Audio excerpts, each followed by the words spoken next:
And then I thought, okay, I need to prepare mentally because I think my episode with Andrew will likely be a different kind of, I don't know, interview than I've done with others. Hmm. So what I did was, and just maybe this is my introduction to myself. I did what I went back in the past. I'm like, what was when I knew Andrew the best? Where was I? What was I doing? You know, we were working together a little bit, and the company aside, it was more what we were doing as a company from a, I don't know, a holistic perspective. And so I thought, I'm going to go do some breathing exercises. I'm going to do my 30 Wim Hof breaths and I'm going to lay on the floor, put my legs on the couch so that all the blood's right here. And I did that and I held my breath. And when you do that, you do basically all your breath in, all your breath out 30 times. And then you hold it, like you let all the air out and you hold it and you just keep your eyes closed. I thought, I'll just think about this. Maybe that will help me get grounded. And I haven't done that in a while. So I wasn't like really prepared for, but I, as soon as I started holding my breath, I thought, okay, think about Andrew. And the memory came back to me. And this is wild. I mean, I don't get into, woo-woo stuff or whatever, but it was wild. I mean, this is like 5 minutes ago. The memory came back to me when we were in San Diego. And I wasn't even at the event where the karaoke was going on, but I remember you talking to me about it later because the next morning you and I went for we coincided. We had a coincidental walk on the beach where you were walking, I was walking. You said, "Walk with me." So we walked and talked. You told me about it, and you said, last night when we were experiencing that, I looked around. And it was like I had a out of body experience, and I looked around and I could just feel the love in the room. And I thought, man, if I could just soak up this moment. Okay, so when I was laying just now and I was breathing and I was just like my heart was pounding out of my chest, it was as if I was transported back to that moment and I became Andrew. I was like, I had a beard. I was looking out at the audience and I thought I can just feel the love in this moment. And then I started like floating above everybody. I could see all the people who were singing karaoke because probably based on stitches of memories stitched together from pictures that I've seen of the event and so on. And then my mind was completely blank. And that was it. It was like I floated away way high above and that was it. And I'm like, come on, there's got to be something else, right? Does this mean something? It's completely blank. I'm like, all right, I got to go record. So anyway, that was just a few minutes ago. It was just kind of a fun little experience. What an awesome way to just dive right into the show. I don't know what anyone's going to think who hears that, but it was a fun moment. Hey man, I love it. This is a lot of what I'm doing is bringing together, my yoga practice, mindfulness, and, medical innovation and authenticity and ambition for anybody doing anything. It doesn't, it's not all about, my background's been so much in medical, but when I look back, it's more been in teaching, really, honestly. Like if I look all the way back on my life, it ended up being mentorship to medical innovators. But at my core, it's like, hey, who are you? And who's the real Etienne? You know? Yeah. And how are you living your authentic life, and doing it ambitiously. And I just loved, so why I wanted to talk to you. Well, first of all, I'm Yeah, doing I'm this. curious. I'm doing this show because it's just like an excuse to hang out with people that I like having conversations with, you know, and meet new people that I think I'm gonna enjoy having a conversation with. Yeah. I love it. Right. And I just loved our conversations, whenever we would, I have memories of you and me sitting on a bus together and just shooting the breeze, you and me walking on the beach together and having that conversation during sunrise. And they've always been so thoughtful and so funny.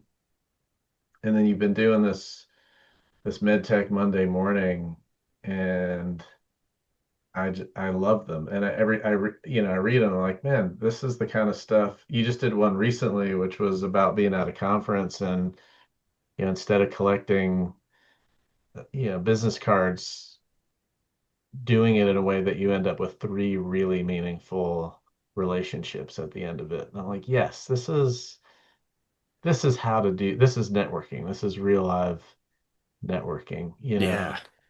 Um, so I just want to hear your story, man. I want to hear about how you ended up here right now, being a podcast host yourself. Okay. Well, there's a lot of different ways I could go with it. And it's interesting because I think authenticity is part of what has gotten me to where I am today, honestly. Um, and I don't consider myself to be some sort of massive success or anything, but there are a few things I'm really good at. In fact, I was at an event in London not long ago, and I was talking to another guy. We were discussing who would moderate this panel that we had put together. I had actually chosen all of the speakers, and I'd chosen the topic, I'd chosen all the questions. And another guy said, "Well, I might run that one." I'm like, "Well, that's fine. If you'd like to run it, that's totally fine." He said, "Well, what do you think? How do you feel about it?" I'm like, "Well, I consider myself to excel at moderating panels." And he said, I never would. And I said, this is weird for me. I'm a little embarrassed, even the words coming out of my mouth. And he says, I don't think moderating a panel is something I even thought anyone could excel at. I'm like, there's a difference between a well-run panel and a poorly run panel. But there are some things that I've realized over the years. And true curiosity is one of those things that will get you so much further than just asking the question on the page. Chasing the rabbit trail, saying, why did you stop talking when that person walked by? Do you know them, or how do you know that person? It's just whatever it is, actually paying attention with the back of your neck. I think that has helped me more than anything. And I'll share a quick story about how I learned this almost the hard way when I was first an engineer, and maybe I'll just intermittently introduce myself a little bit. So I was trained as a mechanical engineer, and I was originally in aerospace, but that was in Tulsa, Oklahoma. I met my wife; she was from Ohio, so she didn't like my state, so we moved to Ohio. Okay, we'll try her state. And while I was there, my first job that I could find was in steel, and they put me in a cubicle right outside the break room. And we hired two people at the same time. The other guy was right next to me, but if you left the break room, you had the option to turn right or left or go into my cubicle. And everybody told me when I first started unpacking my things, they said nobody has survived in this cubicle. It's cursed. And I thought, cursed? What are you talking about? Well, I figured that out pretty fast. It's because when people came out, the way the computer is situated, you would make eye contact. If you were human at all and just look up, you would make eye contact. They would come in. I started keeping track of everyone who came into my cubicle. It was somewhere around 60 to 70 people a day. And if you just calculate that many people saying hi, how you doing? What you up to? Welcome to the company, that adds up to hours and hours. And I was not getting things done. And I realized I'm not going to make it as an engineer unless I figure this out. And so the next person, like the next day after I did all that keeping track, the next day I said, "Hey," the guy came in, I said, "Hey, I'm working on this problem. I wonder if you could help me." And he helped me figure out a problem that was probably going to take me about half an hour. He had it figured out in about 30 seconds, showed me a shortcut in Excel or whatever it was. I started doing that, and pretty soon I was ahead of everyone else because I was leveraging the network that was just coming into my cubicle. And that really, I've never forgotten that. And I've tried to utilize that as I move through life, I suppose, and to be something of a connector, um, to not just absorb the effects of a network, but also pass that on to others as well. So I think that has been, if I was to consider myself a success at all, it would be the ability to have harnessed that network and to share it. Oh man, I love how you just like demonstrated two sides of networking, right? Yeah, and I mean, you listen to the show and the whole mind thing, right? And part of it is like exploring words, activities, feelings, emotions, decisions, and looking at what's good about it and what's bad about it, right? And it's interesting that you had this cursed cubicle, right? And everybody that was in it was experiencing the the shadow side of the networking, the time suck. Yeah, I'm just not getting anything done, right? And you harnessed it, like you went the other way. I think that's so cool. that's well articulated because I don't think I could have articulated it better. That is the way it's looked at. It's a negative thing that especially if you're technically minded, and I'd rather be in SolidWorks in my flow state, in CAD or whatever the case may be. And I've been there. I mean, you can lose so many hours doing those technical tolerance stackups, whatever else, and I've loved that. But I've learned to love the other just as much, if not more, now because the people connection is so real. It's really what makes life worth living, I think. Yeah, absolutely. So this is going to go really interesting because you're a talented moderator and a talented podcast host. Well, thank you. And I'm good at like filling up airspace. Like I would That's a I talent. That's a talent. No. like I'm a great guest. You bring me on your show. Like I could talk for the entire, 2 hour show without stopping. So this for me has been a real challenge to sit on the interview side, on the curiosity side. Um, I really want to go. I want to go back to the very beginning, right? You listened to the show with Joe. Hmm. You heard the whole show, so you heard the whole mind game get played. Yeah. You went into this meditation, but why? Like, what's the underlying, like, what's the deeper layer? Get inside the onion of what you were hoping for during that moment. You got something different than what you expected. You got a beautiful memory. You got Yeah. you got just silence, which is you got a clear mind. Right. You couldn't ask for more. But what were you thinking? Like, what was the intention as you were going into that moment? I think anymore when I do yoga, and I do yoga at the beginning of every conference, I will um I'll try to get up early because I travel to a lot of conferences. I've actually gotten four or five, I've been out for the last 2 weeks. Let me start at the beginning. So I've been out for the last 2 weeks, and it's been quite a ride, and I can tell you what all we did in the last 2 weeks. It had several adventures. But coming back, I've gotten several opportunities to speak at different events. And when I go to those events, I get up early and I'll do yoga. It's the same yoga every time. I have a video on my phone. She walks me through the poses and it's just comfort ritual more than anything. But at one point, somewhere a few years ago, because I listened to that same thing, I started listening to the words she was saying, okay, setting your intention for the day. And I've always just kind of blown past that, setting my intention for the day. So now I always ask myself, what do I really want to accomplish at this conference? What do I want to do? And the answer has always been the same. Every single time I think, okay, what do I really want? And that is I want to show and truly love people. And that sounds a little weird. Maybe, I probably and the only reason I'm telling this is okay, he said authenticity. Here we go. Okay, I'm Yeah. gonna tell it. When I get on the stage for several years, I would say the same thing too. I say, guys, I'm here to obviously, my company, we sell software, but what I have a secret agenda. My secret agenda is to lead those a few steps behind me, learn from those a few steps ahead of me, and love those around me. Now, don't take that it to, don't read too much into that. When I say love those around me, I'm like, yeah, help them whatever way I can and truly connect with them.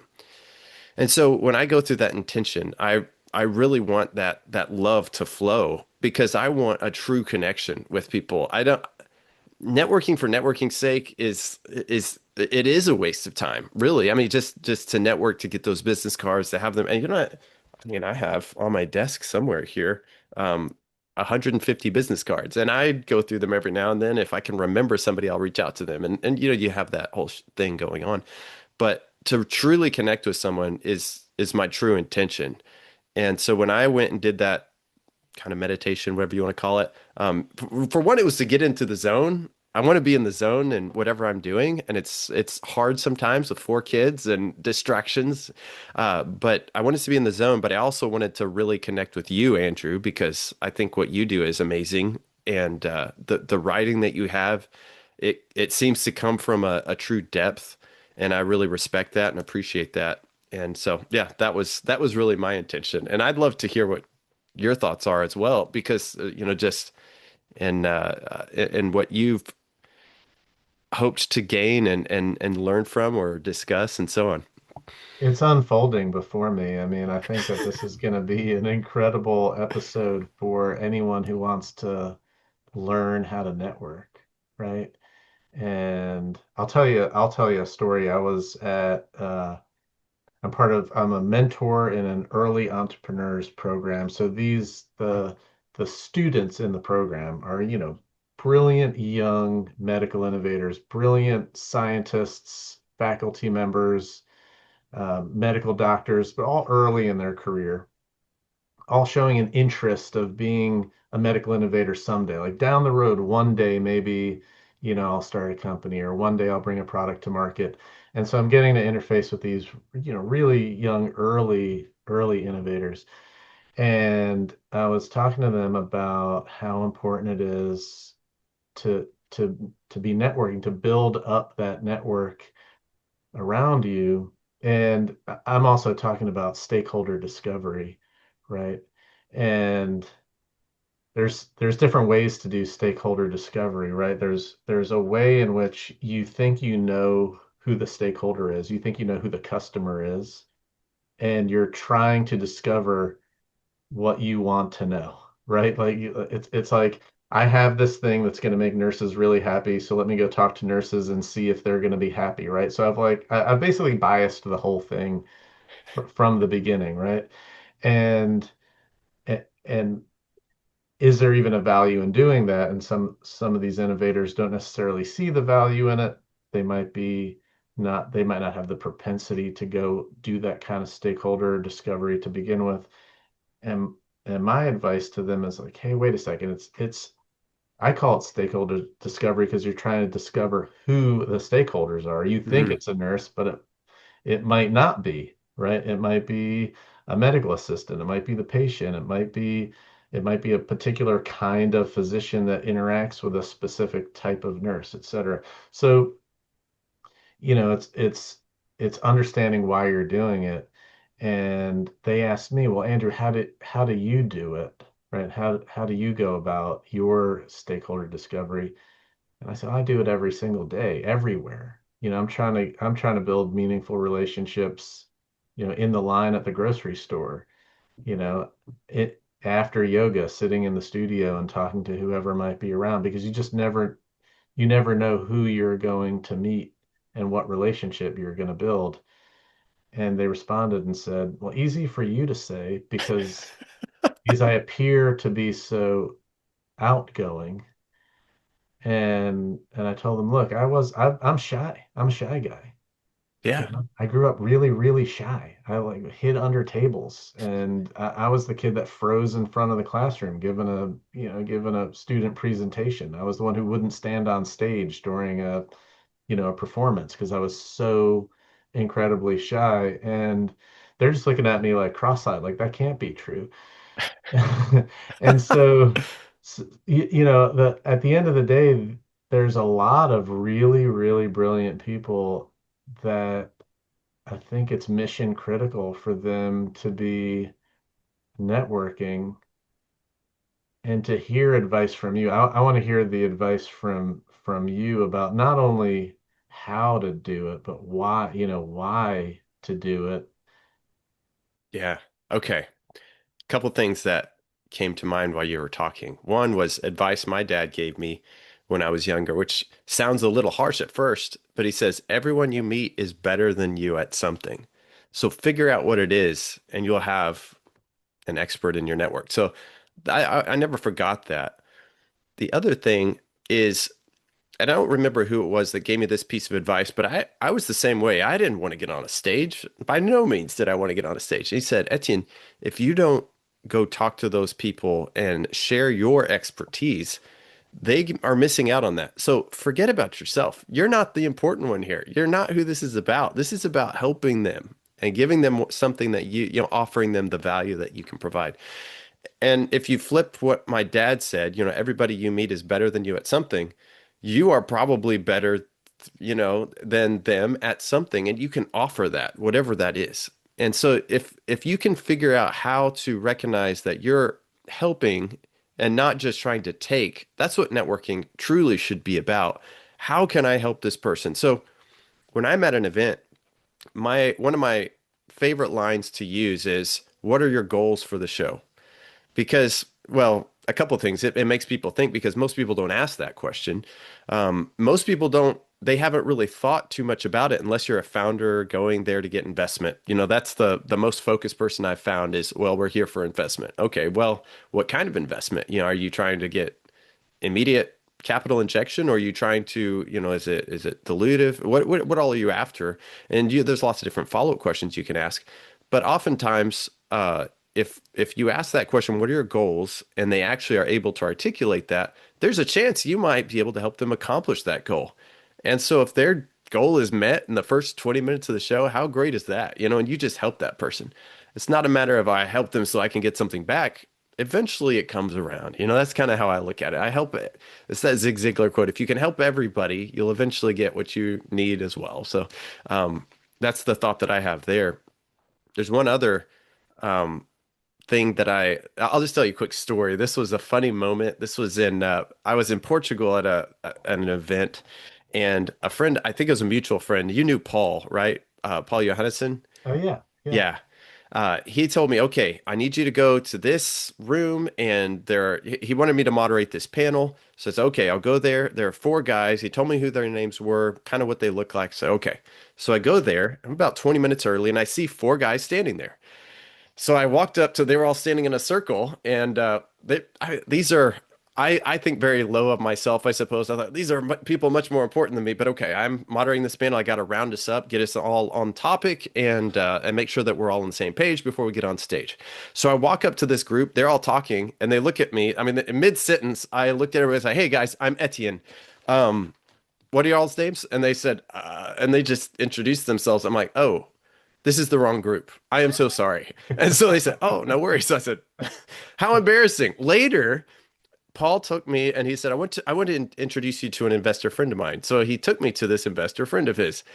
It was one of the guys who was standing in that circle. He says, "You are the guy who came up and says, I am Etienne. This guy thinks so highly of himself. I am Etienne." And I'm like, it's hard to live down. He tells that story every time he sees me. But the thing is, you are going to blunder. It's going to be okay. You forget yourself. The point is, you got to accomplish the goal. You're accomplishing the mission. You're helping other people. That's the biggest advice I'd have. And try to forget yourself. Really, if you can forget yourself, you can accomplish a lot. Yeah, 100%. And how about when you do that, when you're asking so many people, what is your goal? How many times does that turn into introductions between two other people? So often, so many times. In fact, uh, I remember one time in particular, I was talking to a woman who she sets up companies and manufacturing entities in France. And she's very good at all of Europe, really, but she lives in France. She's originally from the United States. And so if you needed a company, or if you're in the United States and you want to manufacture and sell in those European companies, she helps set that up. So she and I were visiting and so on, and I knew she's trying to get clients like that. She walked away, and as soon as she left, another person came up and said, "Yeah, I'm looking for." I was at a booth at the time. Another person, he was a CEO, founder of a medical device company, said, "Well, we're really trying to get over to Europe." I said, Have you figured that out yet? And how to sell and manufacture over there?" He's like, "Not really." Well, I said, I described what this woman did. He says, "That's exactly who we need." And I said, "Hey, come back over here." Yeah, she was like halfway down the hallway, and she turned back around, and they merrily went on their way. I don't even know what became of it. But they had the conversation. They walked down talking, and that just made my heart swell and burst. I just that's what I'm after. I get that high every time I make that connection for people, and eventually, Michelle DeBane, that was her name.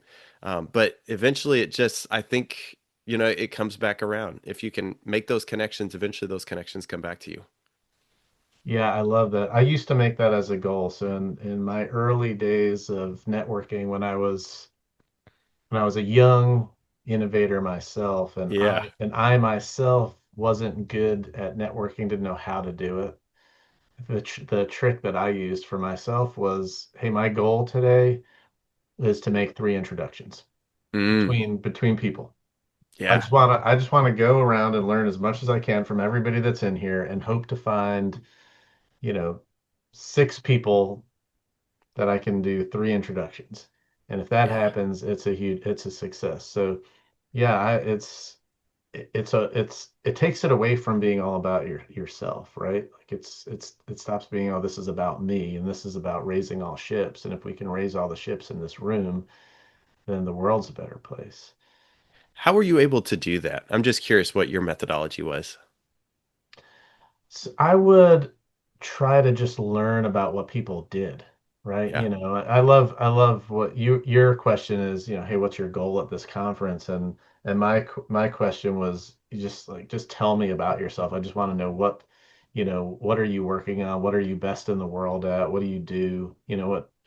What drives you? What motivates you? Questions like that, so I could just learn what their specialty was or what they were into, or I would ask questions about what they were looking for, like, hey, it may be what is your goal, but it might be if they didn't want to talk about themselves, it's like, what do you need the most? Like, what are you looking for?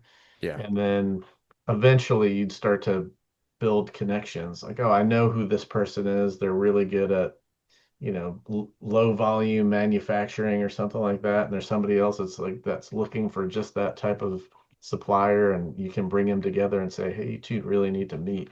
So it's just about learning about other people, Yeah. at the end of the day. Yeah. Yeah. I think it's an easy, so one of the things I've been thinking about lately, I'm curious what you think about this is, um, well, maybe I'll tell it in story form, since we have a little bit of time. Yeah.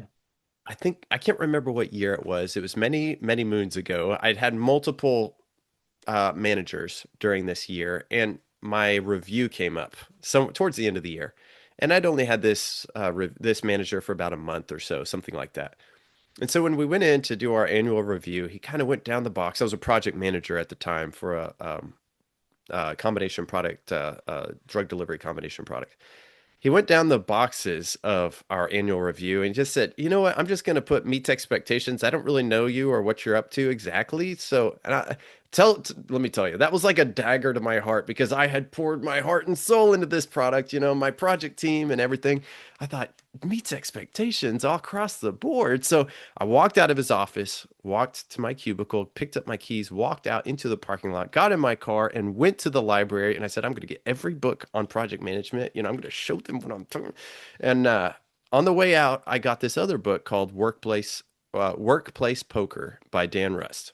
Hmm. And I read that book just because it was interesting. And I've read the other books. And um, to close the chapter on my project management, we had a very successful year after that. It was all good, everything like that. But reading this other book really helped me. And when you think of the title Workplace Poker, and I don't know, the book may or may not be helpful. There was a certain graph though that was incredibly helpful. And basically he said you have to have this layer of competence. There's a base layer of competence that you have to have in order to be successful at whatever it is you're doing. As an engineer, I had to understand, or a project manager even, I had to understand how to analyze a CAD drawing just to make sure that it's actually feasible. Even though I'm just the project manager, I still have to be able to understand this to make sure that do we really want to move forward this version or that version. I might not have to be able to do it, but I have to understand it. Tolerance stack ups, did we actually do it right? I don't want anything going out that didn't actually get done. You have to have a base layer competence. And I thought, okay, I think I have that. And I think most engineers probably have that, but there's a large group that never looks up from their desk. And then when layoffs happen or whatever else happens, they're shocked because they weren't paying attention to the writing on the wall that is actually louder than you think if you're just listening for it. And so he says that base layer of competence above that is the poker, where you're looking for the tells, you're listening, you're paying attention, and I thought, okay, that's the layer most people don't have. You need to be paying attention to the writing on the walls. What? And so you might be asking, oh, well, how do you do that? Aside from just, do I need to just bounce around the department? They tell me I need to stay in my cubicles, stay in my lane, do what I'm doing. Well, to a certain degree, I think people should be a little bit of a rebel in that you need to understand what's going on in other departments. Otherwise, you're not going to be able to do your own job as well. And I think a lot of managers maybe forget that sometimes. That aside, even knowing why your company is doing what it's doing, knowing the struggles it's facing at a company level is helpful. Do we need funding right now? It's not my job to fund. Okay, but if that is all they care about at the top right now, maybe you should orient what you're doing to how it's going to help us get our next funding round. Learn to speak that language, learn to listen and hear that language and understand it. So that was something that I've been thinking about a lot for two reasons. Number one, the ability to provide that visibility or that muscle of visibility to professionals, not just for fame and fortune. That's not the point. It's for longevity in your career is what I'm after. And then the other side of it is to be successful in the job that you do have. So yeah, a little bit of a ramble and a rant there, but No, I that's love yeah, it. I absolutely love it. So I've never read the book, I've never heard of the book, yeah, but I use the term table stakes for, which is a poker term, right?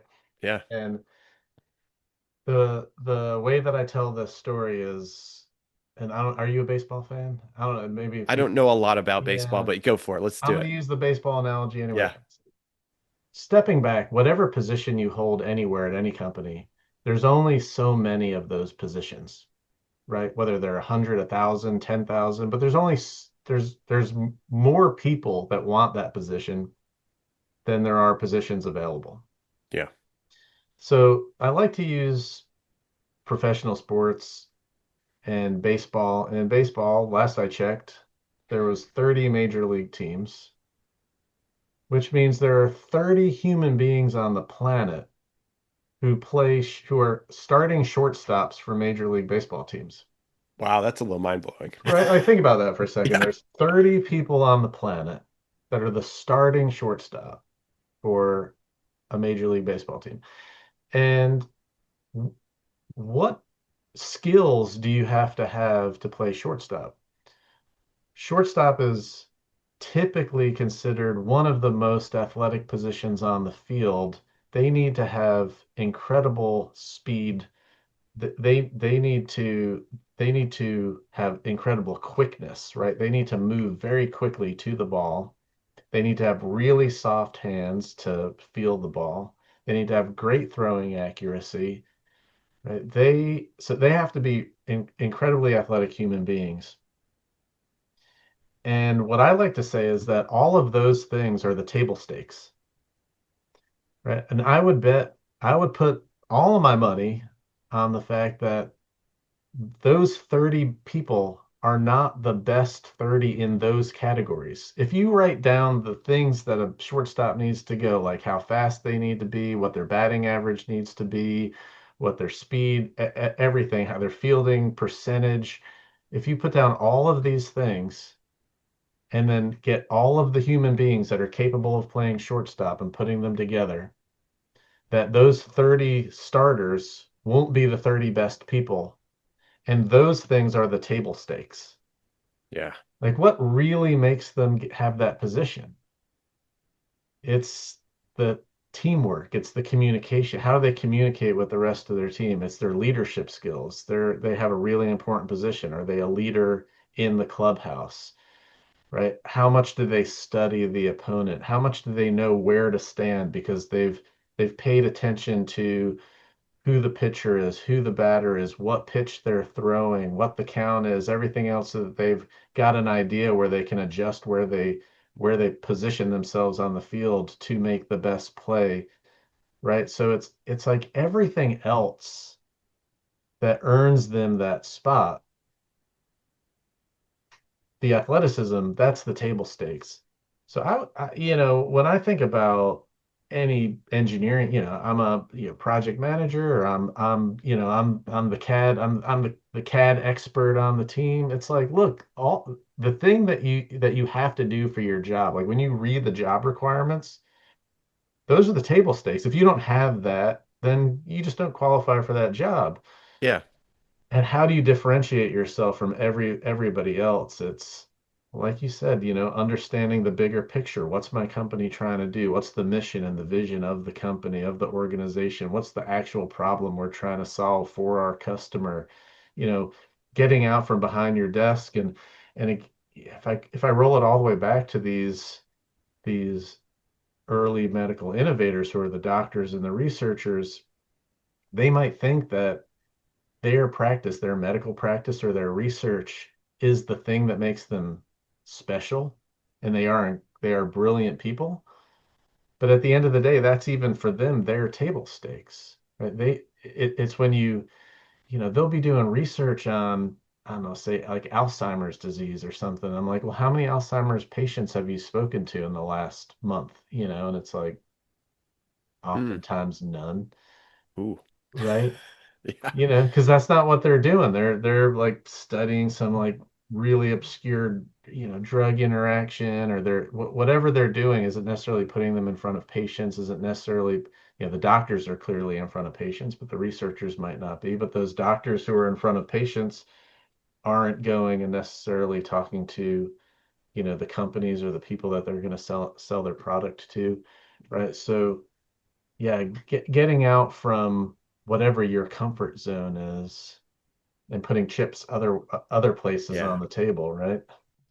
I don't know why that made me think of this, but I'm going to tell another story because this story's this guy. I guess how I think, but at that same company where I was in that cubicle, the way they trained those manufacturing engineers started out as a manufacturing engineer. Then I got into integral life sciences, worked on neurosurgical and cranial fixation equipment after that. But while I was at this steel equipment company, um, they had us learn manufacturing by giving us a list of every piece of equipment in the plant. Now, this plant was like, I don't know, a square half mile. It was huge. It was a huge plant. And so I would have to go out onto the floor. When they say learn the piece of equipment, they had a spreadsheet that they had printed out, and they wanted you to. They had just had the name piece of equipment. You had to say what does it do, what product does it produce, who runs that, and if it runs multiple shifts or whatever. Just a few different things. There were fields that you had to fill out by hand. That was something you were supposed to do in the first 3 months. And I thought, what am I doing this? Well, I learned pretty quick. The engineers get in at 8 or 9. Well, the first shift starts at 6. So I thought, I'm going to get here at 6 because I'm recognizing that there's a disconnect here. When I walk out at 8 or 9, they look at me like it's the engineer coming out to bug us. When I roll out at 6, they're like, I'm one of them, is what it felt like. And Hmm. so I don't know if this sort of tangentially applies to what you're saying, but I learned very quickly when I showed that true interest in what's this machine doing, not just say, "Hey, I got a spreadsheet. Could you help me fill this out?" They probably would just fill it out so I'd get out of there. But if I say, "Hey, John, what you making?" And it's like, how many come off this at a time? What's your throughput and what kind of speeds and feeds? How do you figure this out? And so on. Whatever the case may be, that saved me. I'm going to tell you, man, you think you can ramble. I think I can ramble too. So that saved me one time. One day I went out to lunch with some of the guys. I had sent out a red line drawing. This was equipment that was it was kind of like a drive shaft, almost the size of a semi, because it would actually run the coupling. It was the coupling gear for the rollers that would reduce steel at steel plants, and my job was the coupling gears. Well, they had brought one back, and so we were going to refurbish it. It had some cracks in it. So I had redlined it. I said, okay, we're going to take this much material off. We'll weld it back up, and then we're going to polish it, yada, yada, yada. We literally hand drew the red lines on that drawing, and I sent it out to the floor. Well, while I was at lunch, my phone rang at my cubicle, and I get there, and I had a voicemail from Mike on the floor. He said, "Hey, Etienne, I don't know why we're taking this much material off. I'm pretty sure if we weld that much material back on, the heat's going to cause it to have some internal cracking. But you guys know what you're doing. So if I don't hear back from you, I'll just get it set up." I'm like, he's right. And I knew as soon as he said that, I was like, oh no, I did the equation for a hollow core. Anyway, so this was a solid core. So I tried calling him back. He didn't answer. So I thought, all right, I threw my metatarsals on my feet and I ran out there as fast as I could. It was, I don't know, a city block to where his machine was. He had just started cutting in steel and I saved it in time But I was like, Mike, thank you so much for calling. He's like, yeah, sure, no worries, man, I got you. And as I walked back, the engineers were all taking bets on whether I had destroyed that $120,000 piece of material from the customer. And so it saved me because he called me. Not everybody does that, you know. Yeah. They just here's the red lines, do it, turn your brain off. But he knew that I wanted it to be done right, so he would help me out. Yeah, and they might enjoy just having the young whippersnapper engineer, look dumb, right? Absolutely. And you got to be willing to look dumb. They That's so told me to helpful. do Yeah. Yeah. it. Yeah.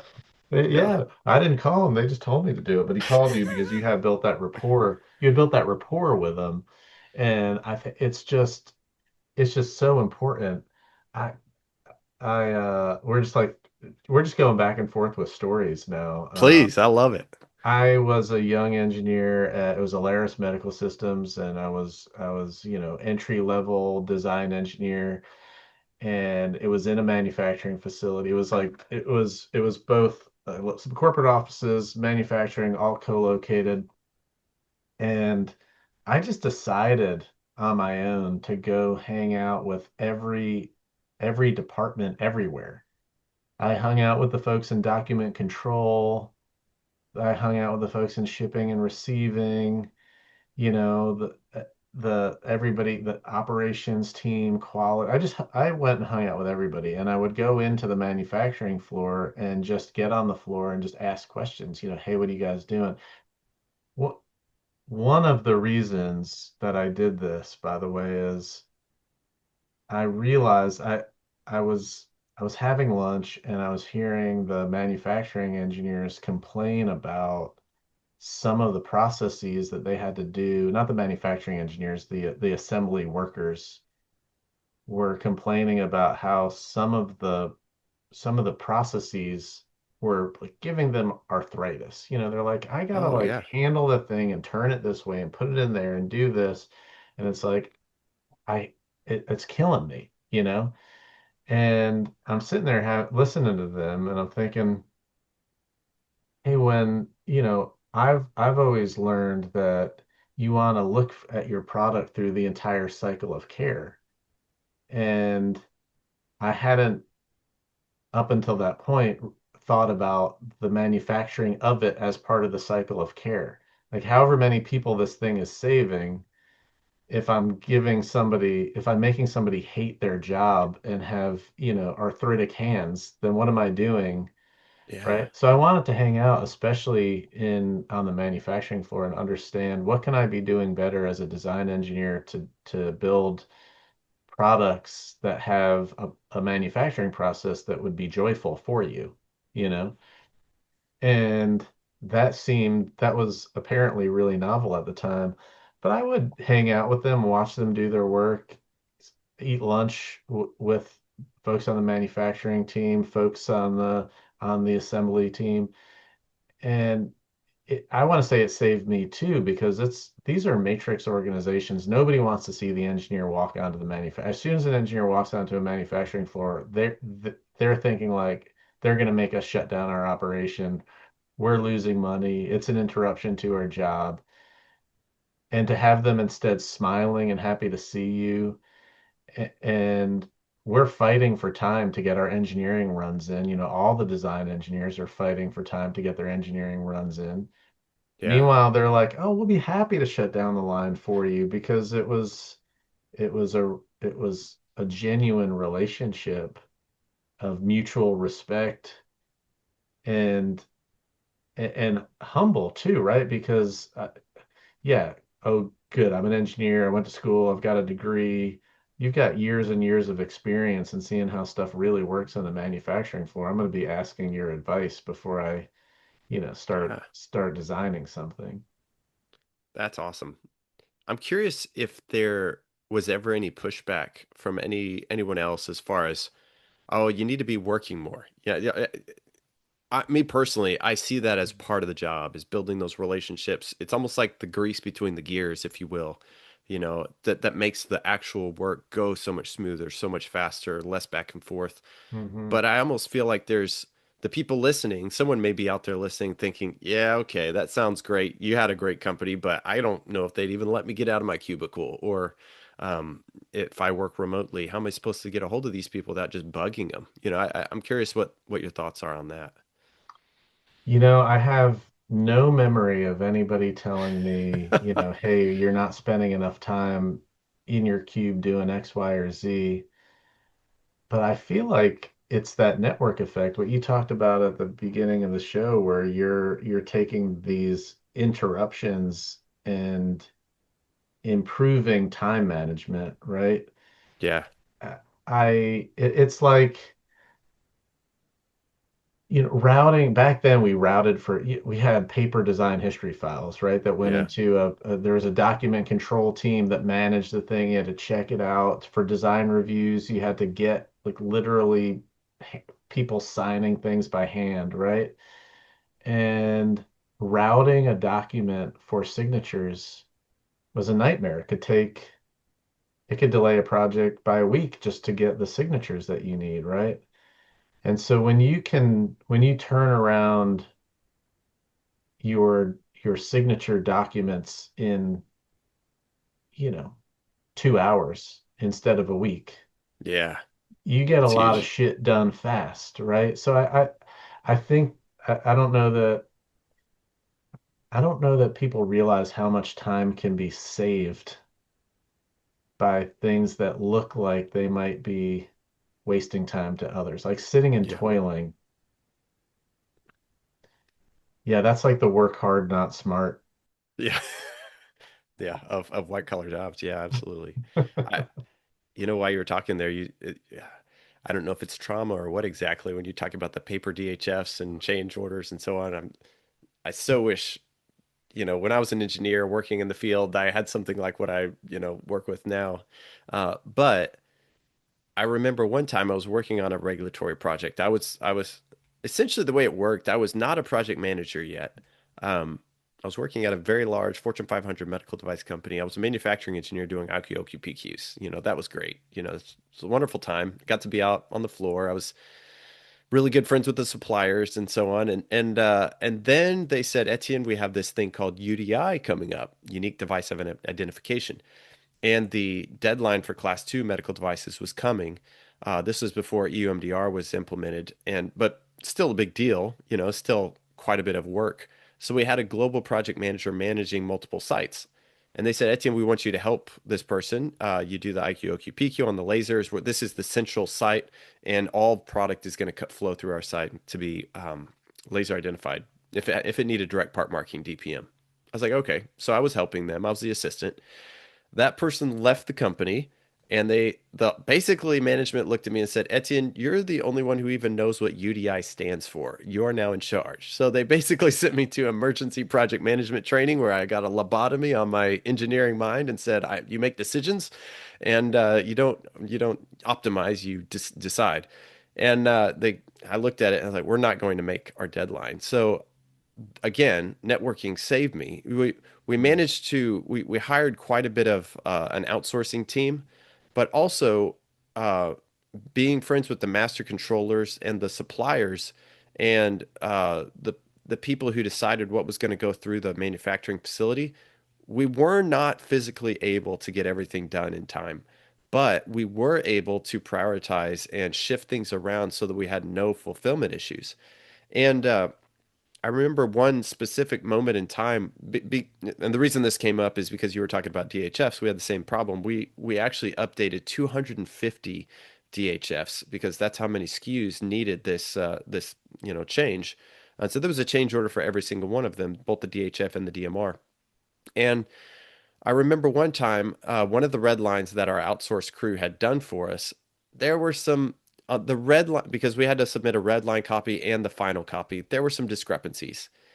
And I remember walking down the cubicle and I heard one of my guys arguing with the dot control lady. And she was insistent, this cannot go through. You have to start it all over again, get these red lines immediately the same.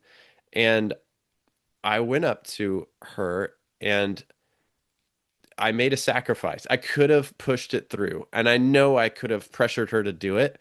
And I looked at them, and my guys were saying, "Come on, let's get this through." And I said, "No, she's right.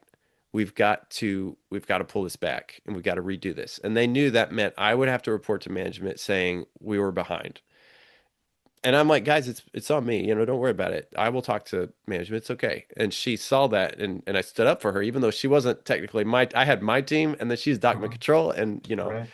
we were at odds at that moment. But I said, no, she's right. We're gonna go with what she says, even though I'm pretty sure I could have steamrolled her, and so on. Well, because of that, from then on, this cranky cantankerous person, I love her, but she was cantankerous, and she would bend over backwards to make sure anything I that had my name on it got through. And I'm pretty sure it had a big part in saying, "Hey, we'll make the sacrifice. We trust your judgment." So from then on, she's like, "Okay, I know what matters. I know what doesn't matter, and yeah, I'm gonna work with you instead of just the letter of the law versus the spirit of the law." So that was incredibly helpful. Yeah, we're moving into the territory of like motivating people that you have no authority over, right? Yeah, And I think this is whether in entrepreneurship, in most businesses, I feel like most people that I've needed help from, I didn't have any authority over, right? I think yeah, And how do you do that? How do you motivate people that you don't have any authority over?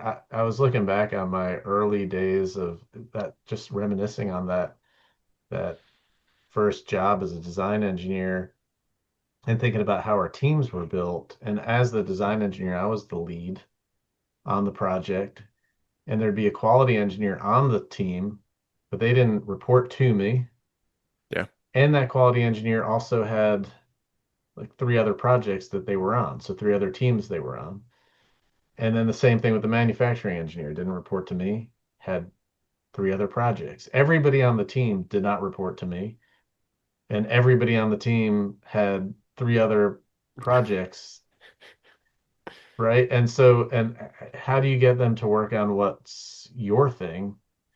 And everybody's got a pile of stuff to do, yeah, yeah. right? Any advice for motivating people that you don't have any authority over? Well, I think the thing that has helped me because I've experienced that as well is I guess a couple things. Number one, you have to be sure and see the person. Um, you talked about making friends with all the different departments, hanging out with those people. That is that's gold when the time finally comes. And I also think because I had the same situation where during that project, um, I had to call my people in on Saturday on occasion. I hated that. I didn't like working on Saturday, but I thought, okay, if I'm actually going to expect some people to come in and work on Saturday, I'm going to work harder than they're going to work. And I'm going to make sure they know that I am going to work hard so that, because I'm not going to ask them to do something I'm not going to do. So when they came in on Saturday, I'm like, guys, just roll in at 9 if you can, and we're going to work as much as we can, try to get this up, to speed so we get back on track by Monday and we can back to sustainability. And so I would show up at 6 and I brought my espresso maker in and I had as much done as I could. And I had an espresso like custom with the everything with the chocolate and everything like I knew they liked, handmade for them when they came in as well. And I'd walk around and I'd have my coffee mug and I'd bring, or my coffee pot, and bring them all coffee. I'd walk around the plant and see if anybody needed anything. And I was basically showed them that I was there to serve. I'm not bossing you around, say, hey, go and work on Saturday. I'm going to go golfing. If I'm going to ask you to do something, I'm going to do it twice as hard because it's something you don't want to do. Uh, Making sure they know how dedicated you are to the project, I think motivates people and makes them really admire that. Um, yeah, that's the thing that I think is most valuable. I love that. Being there to serve and and seeing them. I think your first story really got into seeing them, right? The story of this document control person and looking and saying, I know what matters to them, right? Yeah, And yeah, seeing I when I think about the folks that worked in the assembly in the clean room, you go into that clean room and just, hey, what really matters to you, right? yeah, And if you have that attitude with all the people that you work with, then they've got a pile of stuff to work on, but one of those piles is one where it matters you really care about what's important to them, right? So Yeah. it feels more logical to pick that. But at the end of the day, I mean, it then it comes back to the love that you were talking about. It's like actually loving people, caring about people. I've got a quick story about that. And so you spurred me, I guess, with the word clean room. I'd forgotten about this, but at one medical device company I worked with, we had a clean room, and the assemblers in there, I think we had two shifts. So they'd be there pretty early. And I remember, you have to be careful. You gown up, you gown down, all these different ways to go into the clean room. We just qualified the clean room, and we had assembly going on. We were trying to get parts out so that we could get to our verification, design verification. So this was a big deal. This is a big day, and we're validated, we're ready to go. And I remember, I don't remember what exactly happened, but someone passed out. One of the assemblers passed out, and one of the engineers just ran in there, and everybody, uh, the other engineers are like, "Oh no, it's validated," but he didn't care. He's going to help that person. And incidentally, the guy's name was Frank Lewis. I love Frank. He was again a little bit of a rebel, but he people would do just about anything for him on the in the assembly line. If he needed something adjusted, fixed, tweaked, whatever, they come to him first. Everybody came to Frank first. And the fact that he did that only reinforced his leadership with that team. Even though it wasn't his team, he had nothing to do with that. He's like, validation does not matter if a person is just fallen over and is passed out or whatever. And you can make the argument like, well, maybe there's other people in there who could help, but they didn't know what to do. They were just standing around, and he ran in there and picked her up, took her out, and got the ambulance there, and she was fine. But that stood out to me. That really made an impact on me. He just ran into the clean room. All I could think was, it's validated. It's validated. What do we do? We're gonna have to validate it again. That's so hard. But yeah. Yeah, putting things into perspective, what really, really matters. Um, we have a networking theme. I used to say to my students, is it who you know? I would ask them that question. Is it who you know? How would you answer that question? Hmm. Well, I think who you know is why, even. Um, at one point, I was working on a product called Stereo Taxi as a manufacturing engineer. And Stereo Taxi is so they would drill a hole. It would clamp to your head. It would locate an intracranial target, and then it would drill a hole, and they would place a kind of a transmitter, almost like a pacemaker, for the helping Parkinson's. If your hands are shaking, they would turn it to a certain frequency, and you just suddenly be still and calm. And you had kind of a remote. You could control it at will to a certain degree. And we had a few surgeries coming up, and I remember the master planner came to me and said, "Hey, we have a few extra orders coming in. This is a very, very expensive piece of equipment, in the hundreds of thousands of dollars." And we made a few of them a month. I mean, like half a dozen, something like that. Well, he wanted, I don't know, a 20, 30% increase, extra, a couple extra. So I knew the guys were going to complain about it. So I went out there, and they knew I would give speeches sometimes, but I said, "Guys, when I was in the hospital, or when my brother had Crohn's, he went into the hospital and had, I don't know how many of his feet of his small intestine removed. He was in the hospital for so many days. Imagine, just imagine the loved ones that you have that have been in the hospital or will be in the hospital. What level of quality do you want that piece of machinery to have that is used on that person? We need to build a few extra parts. We need to build a few extra ones, but we are not going to cut corners. And if we can do it, let's do it. If we can't do it, tell me." And because I don't want a subpar piece of machinery going out of here. And they all make fun of you. We got this speech, but we could do it. There are so many things we actually can do if we do Hmm. it together. It's like that saying: if you want to go fast, go alone. If you want to go far, go together. There's so many things we can accomplish if we'll actually work together. So I don't know. To answer your question, go back to the is it who you know? I think there's a lot you can do by yourself, but man, there's a whole lot more you can do with someone else. Yeah. It's about the relationships you build, right? At the end of the day. Yeah, yeah. I had a But question for you. okay, yeah. Ask me. I'm gonna write. I have one for you too. So, but you go.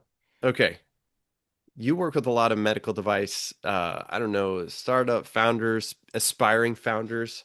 Hmm. Have you found any specific, I don't know, pieces of criteria in each one that, you start to see consistently, this is one of the traits that a successful one has, and maybe some of the others don't? Or is there any kind of trend that you've seen with the ones that have succeeded versus ones who haven't? I'm just curious.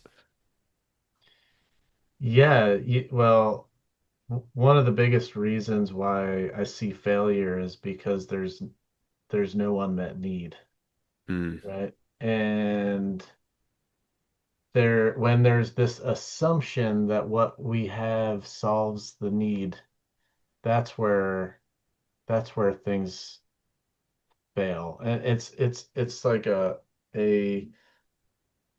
maybe a simplistic way of looking at an unmet need as the inverse of the problem, right? You mentioned that there was this device for, Parkinson's, drill a hole in the brain, right? Like drill a hole, drop a transmitter in there with, tune it to a certain thing, right? yeah, And I don't know where that product is now. Like what, like is Parkinson's isn't just like cured, right? We don't have like yeah, everybody's like listening to the show being like, why, oh, Parkinson's is cured. So defining the unmet need as, hey, we're gonna, minimize tremors in Parkinson's. It's yeah, our solution minimize tremors in Parkinson's. So we just check that box off. yeah, And we don't need to talk to anybody. We don't need to go and do that customer discovery. We don't need to be doing that networking. We just need to be, we're the engineers, we're inside, our lab, and we're building this solution, and the unmet need part is checked off. And so that that assumption that you think you know what the unmet need is where I see the highest consistency of failure, right? Because do people need a hole drilled in their head? Do people need this transmitter put down into their brain? yeah, Is that what people need? And it starts to come down to the real fine details of what that unmet need is. And so many different people have so many different needs, right? Especially in the med tech industry. It's like yeah, the regulatory has needs and reimbursement has needs and the patient has needs and the physician who's the neurosurgeon has needs. There's so many different people that has so many different needs. And what I would see as the successful people are the ones that are on a uh, a learning mission. They're like constantly trying to learn from everybody. It's like your dad's advice. Every single person you meet is going to be better at you than something, yeah, yeah, right? And I feel like the innovators that have the attitude that every single person I speak to is gonna know something more about what I'm bringing to the world than me. those are the ones you really want to help too. Yeah. I've found. I mean, I talk to a lot of, and I tell my wife every time I go to a networking event, people may look at me like, oh, you could just go up to those four guys and say, I'm Etienne. And okay, well, that's not everybody. Well, okay, sure.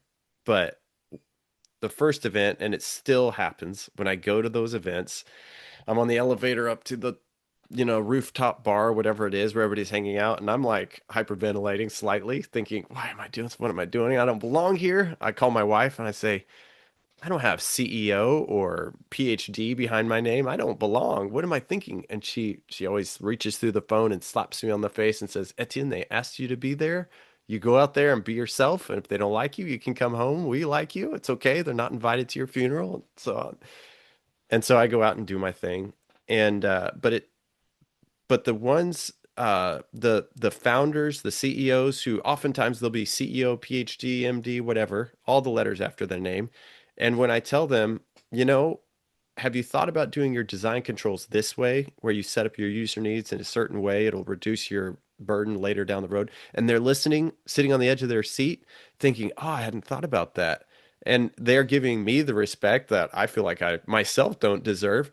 Um, and then they actually listen. I think, man, this they really want to succeed. And I say, let me, you know what? Let me introduce you to this other person who I think can help you as well in this other area with reimbursement, because you said something about reimbursement. I know the number one person in the field on reimbursement who can tell you whether your CPT code or if there's something better that you can do. So, and we go through that process. The ones who are humble and want to learn from other people, you want to help them more. So Mhm. it's a additionally beneficial, I think, in that regard as well, if you want to look at the benefits.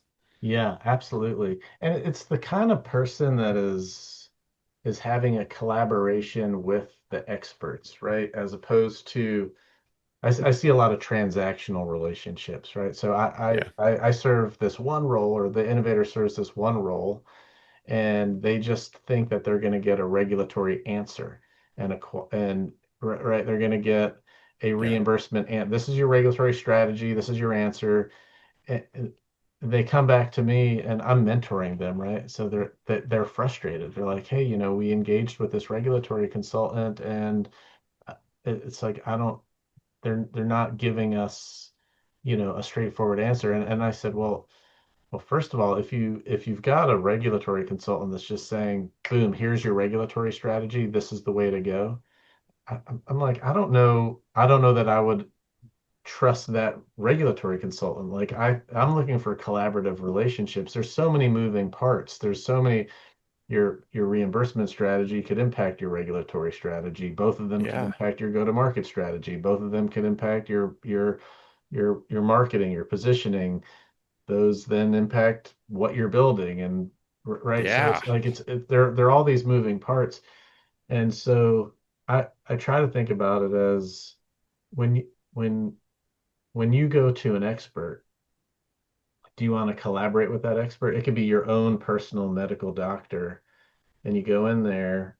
Would you rather just be told, here's how, here's the drugs you take, here's the procedure, here's that, or do you want to sit down and hear about the different options? Here's something more aggressive we can do. Here's maybe a more conservative approach.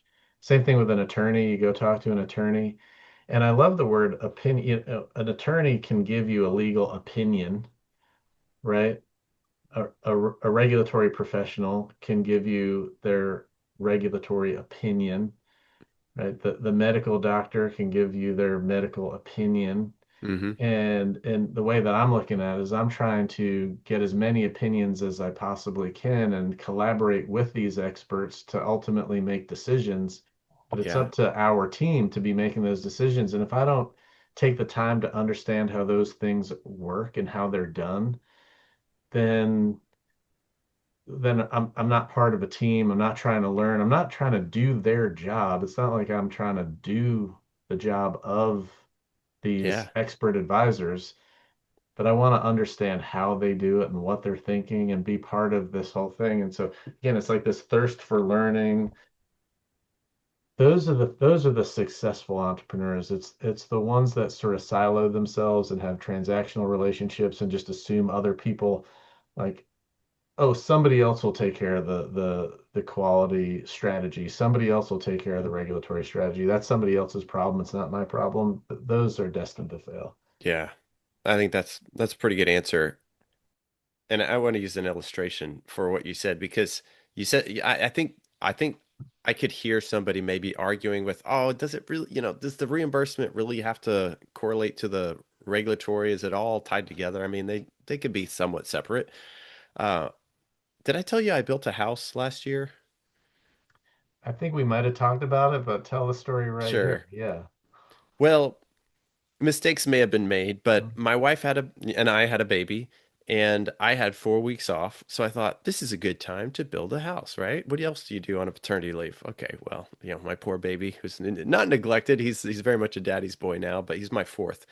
Um, we had some land here in Tennessee and 16 acres, and I had the pad laid over Thanksgiving, so it was waiting for me to have time to actually build the structure. So me and several friends, we did all of that. Well, I got into a little bit of an argument with the electrical people because we're about 3/4 of a mile off the main road. So we're the last lot, 16-acre lot on this dirt road, and everybody else was going to be building houses as well. And if they built, it's like $500 foot free for the electrical pole. So we were all going to piggyback off each other. It's going to be very cheap. Well, I was the first one who was ready, meaning it was going to cost about $13,000 just to drop a pole in my yard because I wasn't piggybacking off anybody. And I got in a little bit of an argument with the electrical people. So I told Elizabeth, got off the phone, I said, "We're going solar."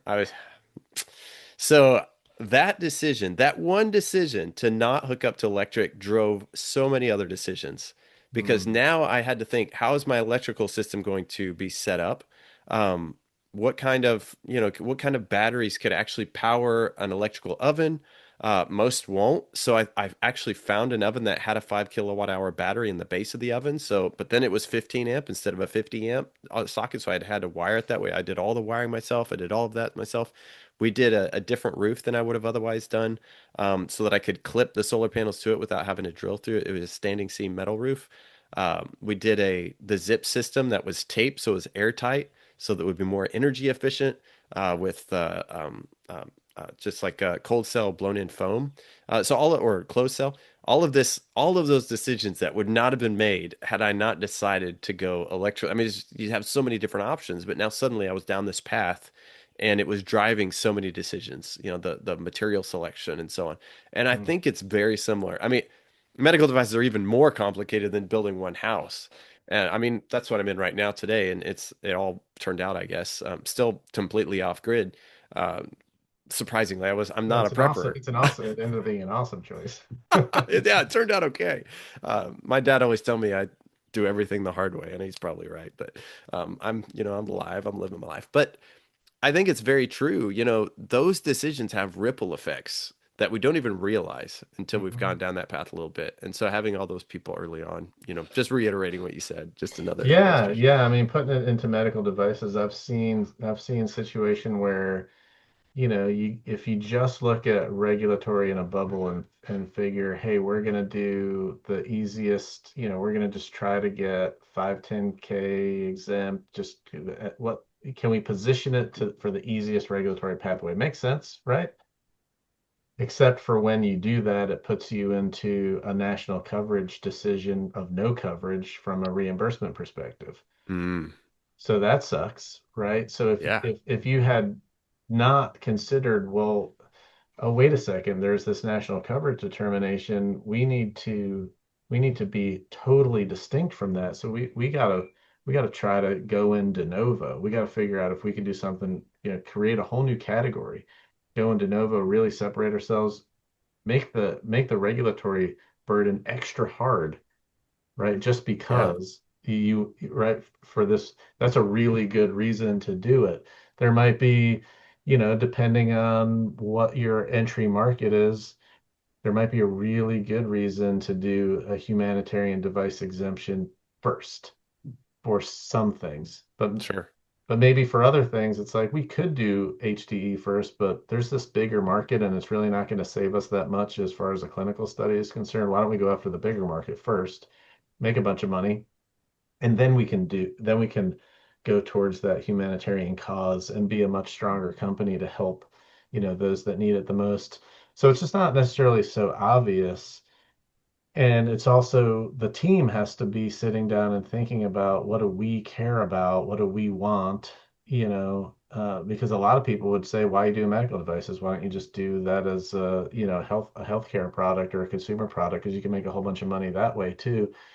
And and so if you just do what people tell you to do through transactional relationships, you're you've really got a ship that's got no captain, right? Hmm. And so you've got to be you've got to you've got to act like that servant leader, right? You've got to act like that person that's going out and trying to understand what everybody does, learn what everybody's great at, collaborate with everybody, and make really hard decisions that could be, taking into account all of these different aspects. So it's, Yeah.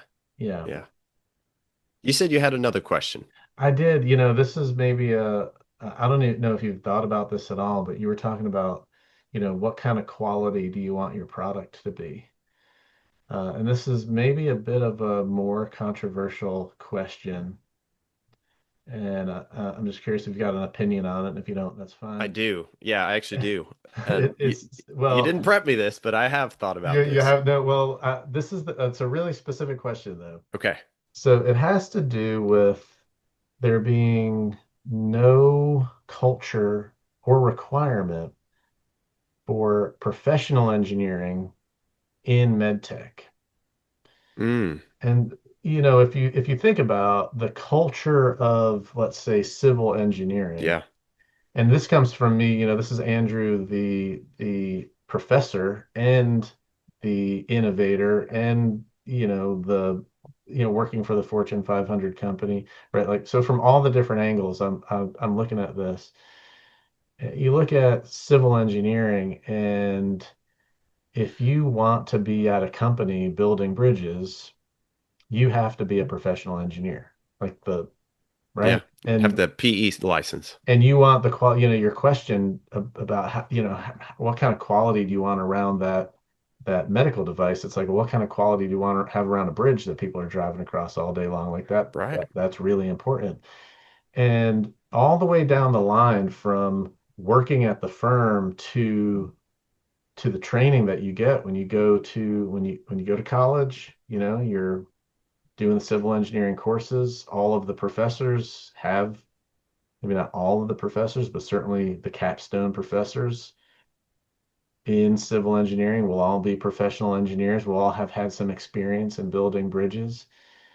And I see this interesting world of the huge number of biomedical engineering faculty, no concept of FDA's quality system regulations, you know, Yeah. don't understand the industry regulations at all, have not worked in the industry. The industry itself is not requiring the engineers to have any sort of professional engineering, certifications at all or licenses. And so it's just really interesting to have such an important field not have that level Yeah. of prof professionalism around it. I don't know. Have you thought about that at all? I have, and partly because my brother is actually a PE. Hmm. He's a civil engineer for the ODOT, Oklahoma Department of Transportation, and a bridge engineer. And he has opinions on this as well. We had an interesting college experience where we went to college at the same time. We're 18 months apart. I'm mechanical, he's civil. He went to we were together for a little while at a community college, and then I went to OSU. He went to OU, opposing colleges. So yeah, he was actually a fixed wing pilot. I went to helicopter school, got kicked out, which is why I went to mechanical engineering. But it was interesting. So we're always kind of at odds in a lot of different ways. But that is something that I I don't wholly agree, simply because the engine. Well, let me. So when I think about aerospace or building bridges or things, there's so much standardization that occurs because what you're building is a bridge is a bridge. Yeah, I mean, well, you can have a certain amount of creativity, but it's not quite the same as a catheter and a pacemaker. Those are or a tongue depressor. Those are very different things. What I would agree with, though, is like a class three medical device, a life-sustaining device. Um, does make sense to have something along those lines where you have that professional licensure, someone who understands the holistic view of the entire industry, the regulatory, the human factors, maybe, and so on, and not just a mechanical engineer who knows how to put together. If you look at a pacemaker, it's essentially the same motor that and pacing that you would put in a windshield wiper, or something like that. Not a whole lot of difference there, except some biocompatibility in a battery. Um, Hmm. so there Short answer is yes, I do agree. I think it'd be hard to introduce, and maybe I'm getting caught up on how do you introduce something like that. Yeah. But I do think there's a place for that. Yeah, the how is definitely interesting, right? Like what is a professional engineer in civil is very different from what is a professional engineer, say, in industrial engineering, right? Yeah. And so those are they just look really, really different. And what does a biomedical engineer need to know? And what they need to know might not be what the civil engineer needs to know as far as all Well, of that standardization, but they probably do need to know about quality system regulations, right? They probably do need to know about reimbursement. They need to know about things that are really unusual parts of the job to be really successful in that work, right? that's a really interesting point, and I like that you brought up the bridge designer versus the industrial, somebody who builds a building, for example, because those are actually two different specialties. Hmm. And a PE who builds buildings, he will tell you, I don't know anything about bridges. You know, Right. well, you're a PE. You should know everything about anything a civil engineer could do, right? No, that's not how they look at that. And so Hmm. maybe that's part of the answer there. A PE mechanical or biomedical who knows about pacemakers might say, I don't know anything about catheters or Hmm. whatever. You know, I can't do it, help you there. I'm this specific vertical. I don't know.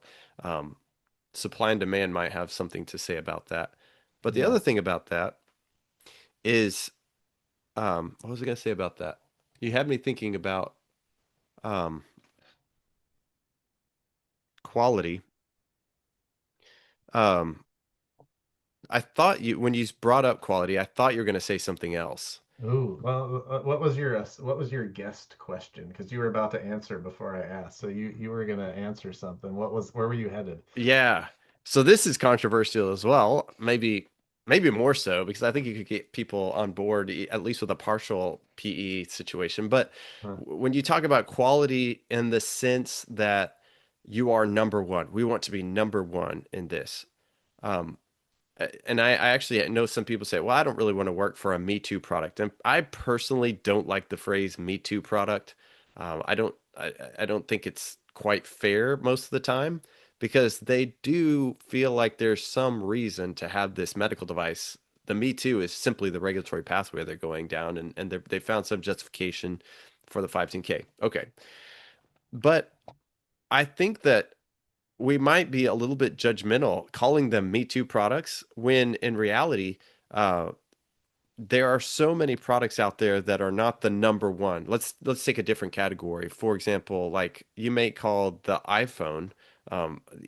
Everybody, well, I shouldn't say everybody, but a lot of people like to point to Steve Jobs and how he made sure that the inside of the iMac was beautiful as the outside. You know, the soldering had to be just the coiling of the wires and so on. And that's fair. But I also think there's just as equally fair is utility in that you know what matters and know what doesn't. You know, so yes, if you want to be the number one, someone needs to be the number one product category. And I also would argue that a lot of Apple's number one-ness is from their branding and marketing, you know, Hmm. following Louis Vuitton's style of shops or whatever else the case may be, buying into a community and your identity versus the actual products. I mean, there's a lot of different things there. But the actual product, you know, I personally have a controversial idea that not everybody has to be the number one product, and it's okay to be several down the line. If you take Coke, Pepsi, Dr. Pepper, and then what is Big K?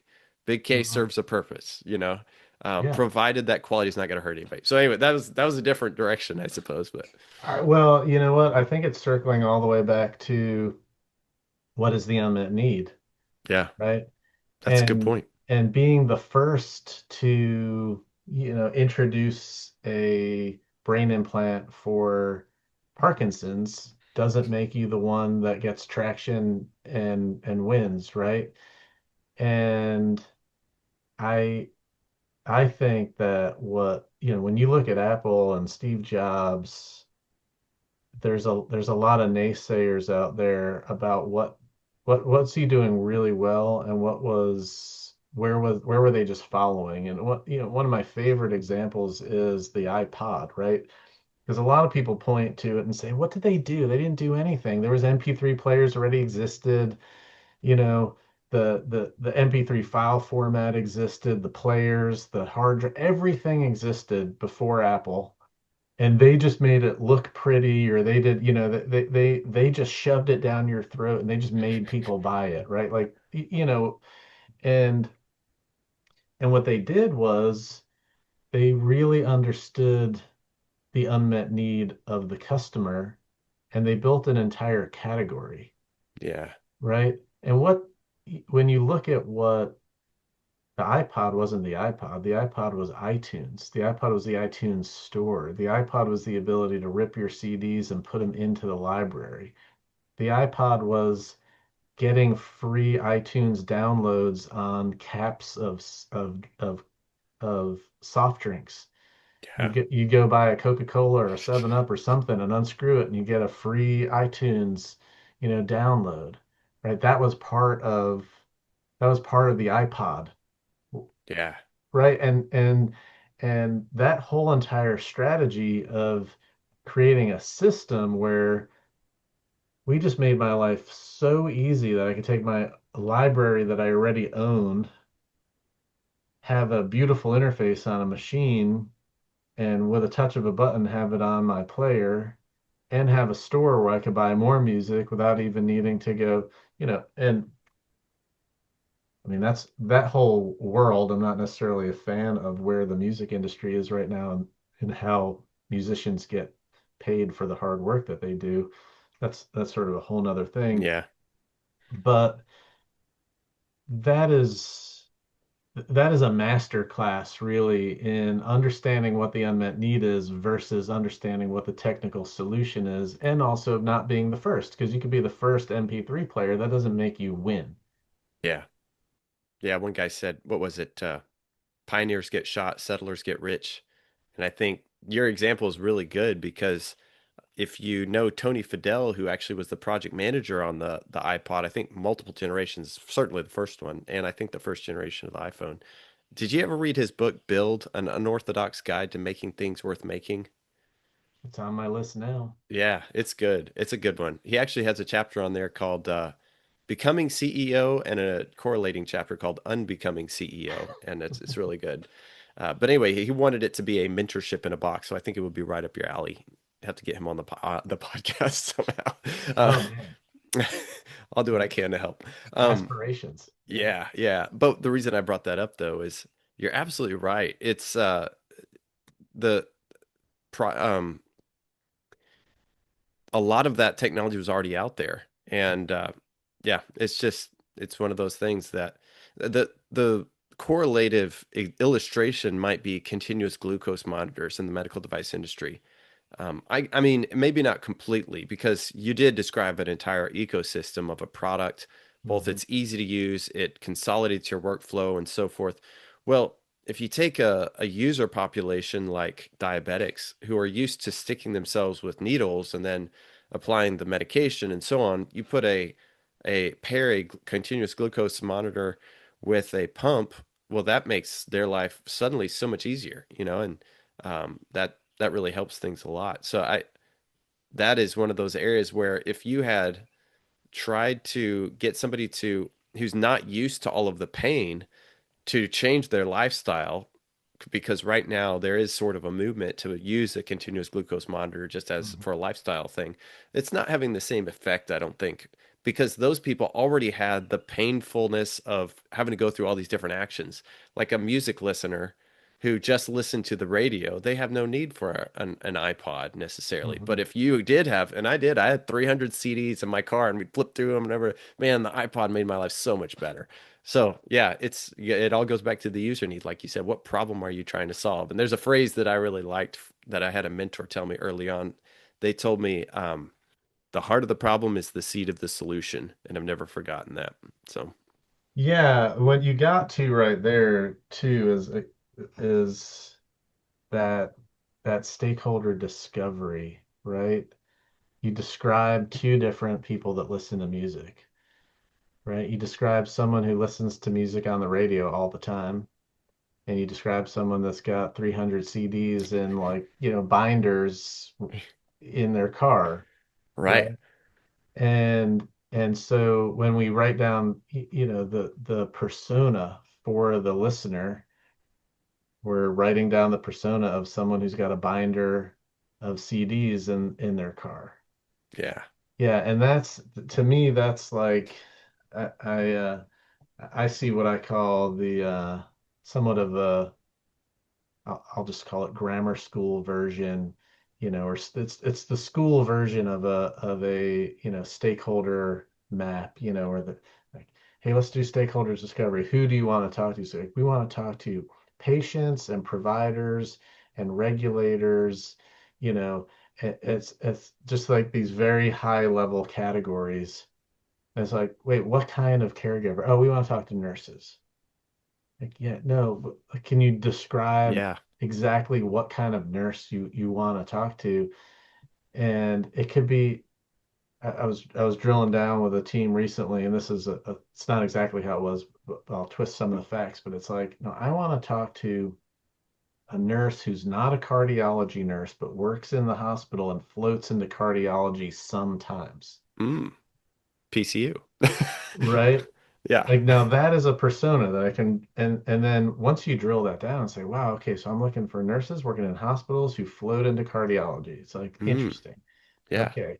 Who are they? And I need to have conversations with those people because that's a key stakeholder that we want to talk to. So getting down to that level of nuance, and I think that back to these innovators that are going to succeed versus fail when they just think I've got this chip that holds a shitload of music and we can compress it and you can have 1,000 songs in something this big. We win. It's like, no, who's your customer? Everybody that listens to music. Oh, really? Everybody that listens to music. That's interesting. Yeah. Right. And so getting it down to who you even talking to, who are your, what's your positioning to, we're going to watch a commercial and be like, that's me. Yeah. Yeah. Yeah. I need that thing. I think that's a great. I love how you mentioned that with the nurses too, because uh, my wife is a nurse. Otherwise, I might not know the inside ball. I still don't. It's all vicarious through her. But a laborer and delivery nurse is very different from a telemetry nurse or a pulmonary care unit, ICU nurse. So yeah, I totally agree with you. Yeah, my wife is a nurse too. So, We have that in common.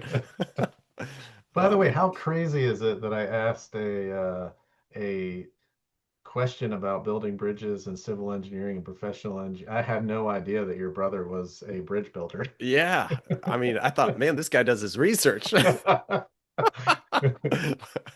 Oh man, man, no, it's that crazy, but um, yeah, I think there's a lot of interesting. I don't know. I don't think I'd thought quite as deeply. You obviously have thought about it, but the professional engineering, I do think there could be some change that needs to happen. Yeah, there's a lot of things about healthcare that I think about Mhm. could potentially change. I know Marty McCary just recently resigned from FDA commissioner.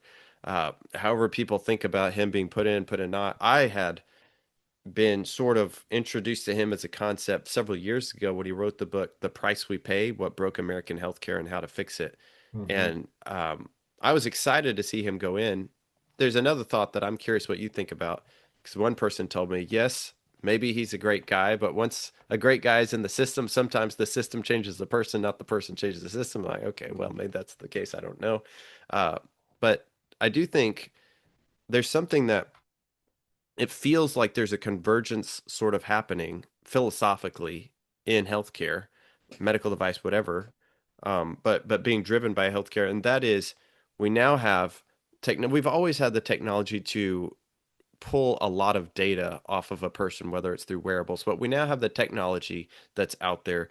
We have finally something that can analyze all of that data, AI, Mhm. big data, but now, because of that, we have a third thing happening, and maybe it's also due to other factors, but people who are demanding ownership of their health. And some people call it the worried well, who they want to. they want more health span. I know Peter Attia's book, I can't Outlive, Outlive, yeah. it had a lot of impact on that. So, Mhm. have you seen any change in healthcare, or I don't know if you have any predictions in your mind as far as how healthcare could potentially change as a result of that? I have a big regulatory question that is floating around in my mind that I don't know if anyone has asked it or thought about it too much. And it's, does anybody care about the nocebo effect? So the nocebo effect is the opposite of the placebo effect, right? Like Okay. if I think that, and we and in the pharmaceutical industry, it has enough of an impact that we have to test for it. We have to include that as part of the study, right? And that makes a pharmaceutical study. Pharmaceutical studies are generally way bigger than medical devices, right? Yeah. And so the sort of the philosophical question that I'm asking is if you get a shitload of data plus AI give a prognosis, Yeah. well then what is the nocebo effect of said prognosis? And if anybody cares about that, what does that study look like? Because that turns what you think is a, oh, we got this great new, this is what I'm seeing. So you asked me what I'm Yeah. what I'm seeing, Yeah. and sitting in a space of the newest, youngest medical innovators who are, coming up on the scene right now, thinking about the future of medical devices and diagnostics. Well, I'm seeing AI everything, Yeah. right? And and I'm seeing a lot of AI diagnostics and AI prognosis. And to it's one thing to have a diagnostic, right? Where all the information is being gathered to say, there's this diagnosis being made and we're going to start treating you based on this diagnosis.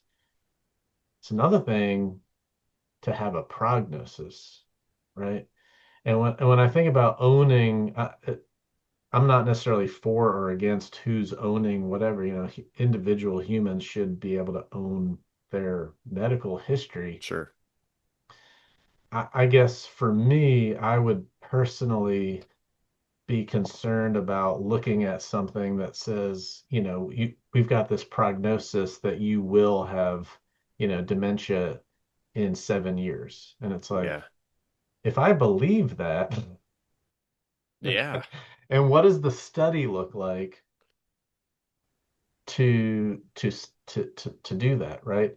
And I just don't know if anybody's asked that question. I don't know if the folks at FDA are sitting around talking about like, hey, what are we going to do about new AI solutions that claim prognostic, Hmm. capability? And what do we Yeah. do with all this data that, even if it's considered a health product, what if 23andMe is telling you that you're more likely to this, that, and the other thing? Like if people start living up to what a possible outcome might maybe be, Yeah. that to me is really, really interesting. I believe in the power of the mind, right? So I mean, I think that we have the ability to heal ourselves. And honestly, it's why I'm such a big fan of the medical device industry over pharmaceuticals, because they're oftentimes interventions that you can change your life, right? Like the device comes in and gives you the opportunity to like pivot and completely change your life. It's a surgical intervention. You're heading in this direction. We change your life with this procedure, and you can become a whole new person Right. after that. Whereas pharmaceutical, it feels like oftentimes you are just dependent on that thing forever. Yeah. Treating the symptom almost. Yeah. Yeah. Yep. Um, so I just really believe in the power of the the the human to become healthier over time. And so when I start to think about these prognostic capabilities of all of this data, that starts to enter into oh more of that pharmaceutical world, I think is Yeah. yeah.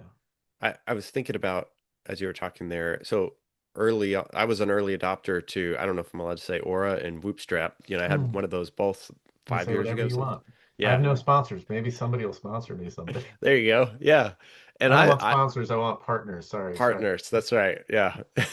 Meet your unmet need. So, I was, and I was a big believer in just, I don't know, it helped train me in a certain way to understand what my, maybe certain data is doing with my body when I do certain activities.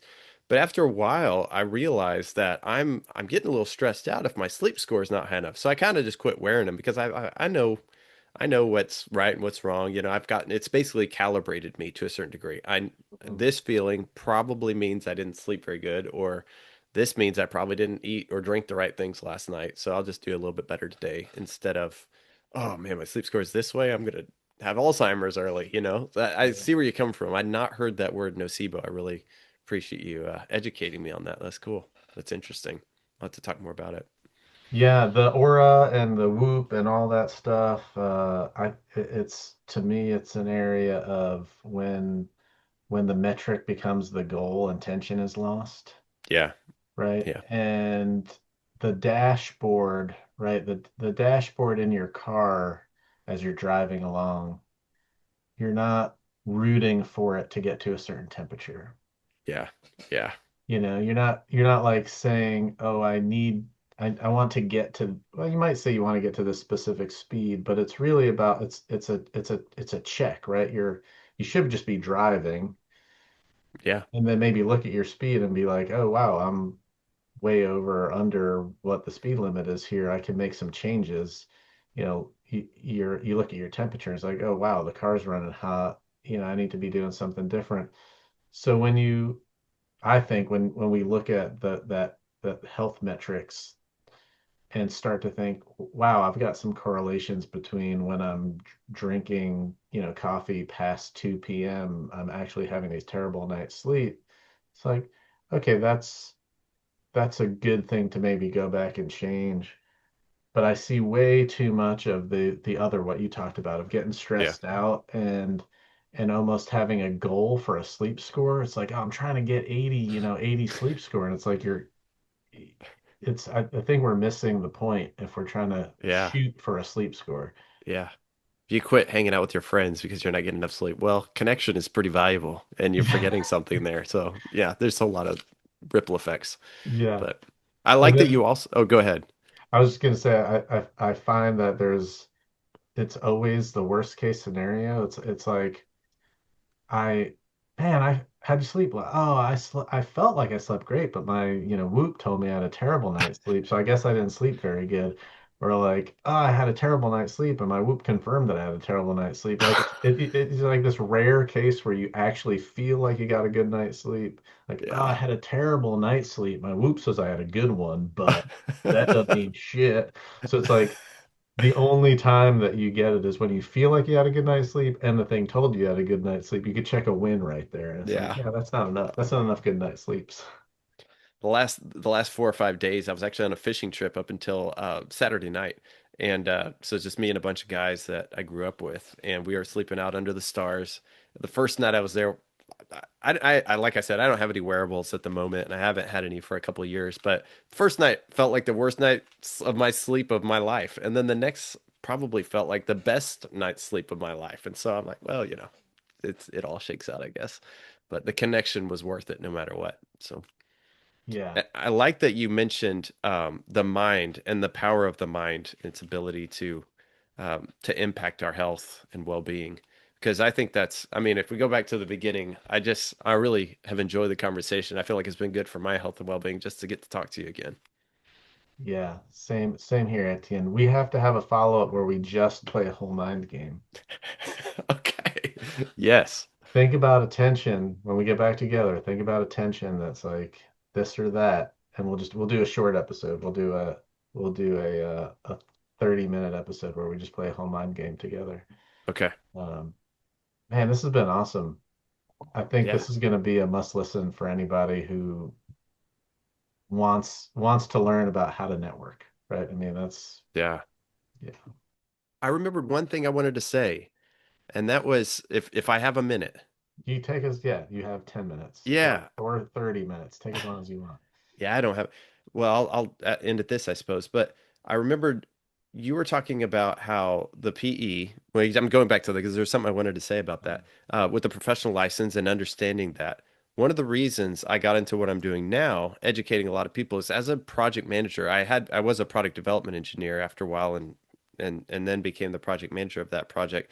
I learned that I was having to educate everybody on regulations, and I Mm, started reading the regulations because we had certain SOPs that I felt like, okay, we're following these, but man, they're so complicated and feel unnecessarily burdensome. So I started reading the regulations. And the reason I'm bringing this up now is if there's anyone out there who's relatively new to the medical device industry, because I find that for my podcast, I have a lot of people who come on who are listening because they want to learn about the medical device industry. So if you have anybody like that who wants to learn some tidbits, read those regulations. They're not complicated.